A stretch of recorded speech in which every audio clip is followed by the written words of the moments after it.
मैंने ये ट्रेड क्यों ली? इस सीरीज़ की तीसरी वीडियो के साथ मैं वंस अगेन आपके सामने हूँ।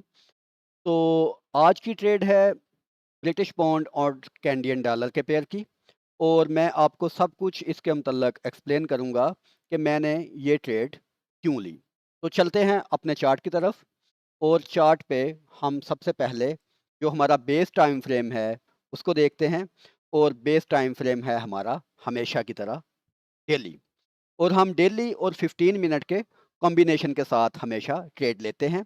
तो इस ट्रेड की साइकोलॉजी क्या थी, इसके पीछे क्या वजह थी, इसका रिस्क टू रिवार्ड रेशो क्या था और मैंने ये ट्रेड क्यों ली, ये मैं आपके सामने डिकोड करूँगा। तो अगर हम डेली टाइम फ्रेम में देखें तो डेली ये यहाँ पर जो कॉन्फ्लुएंस बन रहा है टाइम फ्रेम्स का वो खाली डेली टाइम फ्रेम का नहीं बन रहा। यहाँ पर सबसे पहले मंथली टाइम फ्रेम से हमको एक रिजेक्शन मिल रही है। ये स्विंग फेलियर पैटर्न बन रहा है मंथली में। उसके बाद मंथली के बाद वीकली टाइम फ्रेम में भी एक स्विंग फेलियर पैटर्न यहाँ पर बन रहा था। ठीक है।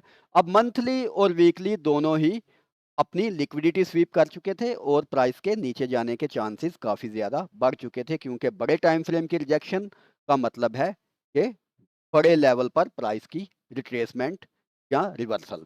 उसके बाद हम अपने base time frame, base analysis time frame यानी कि डेली पे आ गए। तो डेली में हमने क्या देखा? अभी थोड़ी देर पहले पिछली वीडियो में मैंने आप लोगों को स्ट्रक्चर मैपिंग के मतलब बताया था कि स्ट्रक्चर मैपिंग कैसे करते हैं। तो डेली टाइम फ्रेम में ये फ्रंट स्विंग लो है, ये स्विंग हाई, ये स्विंग लो और कुछ इस तरह से डेली टाइम फ्रेम में ये स्ट्रक्चर बना हुआ है। और डेली टाइम फ्रेम में जो स्ट्रक्चर मैपिंग है, जो स्ट्रक्चर हमको बता रहा है, वो हमको clear clear clear down trend दिखा रहा है। और इस क्लियर डाउन ट्रेंड में सिर्फ एक ये वाला एरिया ऐसा था जहां पर दो तीन चीज़ें कॉन्फ्लुएंस कर रही थी। नंबर एक, पिछली जो स्विंग लो थी वो यहाँ पर कॉन्फ्लुएंस कर रही है, ये वाला स्विंग लो एरिया था। ठीक है, जिसको सीआईपी या सपोर्ट बिकम रेजिस्टेंस एरिया कहते हैं, वो एरिया था। दूसरा, इस पूरी लेग में एक यही फेयर वैल्यू गैप था जहां से कि मार्केट के नीचे आने की वक्त सबसे ज़्यादा थी।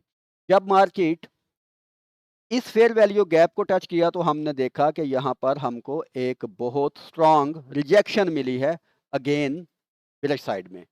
तो जब मार्केट ने डेली टाइम फ्रेम में इस फेयर वैल्यू गैप को फिल आउट किया या स्टिंग किया, तो उसके बाद अकॉर्डिंग टू आवर रूल हमारे बेस टाइम फ्रेम से हमने जैसे बताया कि हम 1 डे और 15 मिनट के कॉम्बिनेशन के साथ ट्रेड करते हैं। तो हमने अपना चार्ट 15 मिनट में स्विच कर लिया। तो 15 मिनट में जब स्विच किया तो हमने क्या देखा कि यहाँ पर 15 मिनट में मार्केट ने पहली ही कैंडल के साथ एक स्ट्रॉन्ग रिवर्सल नीचे की तरफ दिया। ठीक है, यानी कि 15 मिनट का जो स्ट्रक्चर था उसको ब्रेक कर दिया। 15 मिनट का स्ट्रक्चर जो ब्रेक हुआ वो यहाँ पर 15 मिनट का स्ट्रक्चर ब्रेक हो गया। और उसके बाद स्ट्रक्चर ब्रेक होने के बाद ये वाला जो सारा एरिया था ये फेयर वैल्यू गैप एरिया था हमारे पास।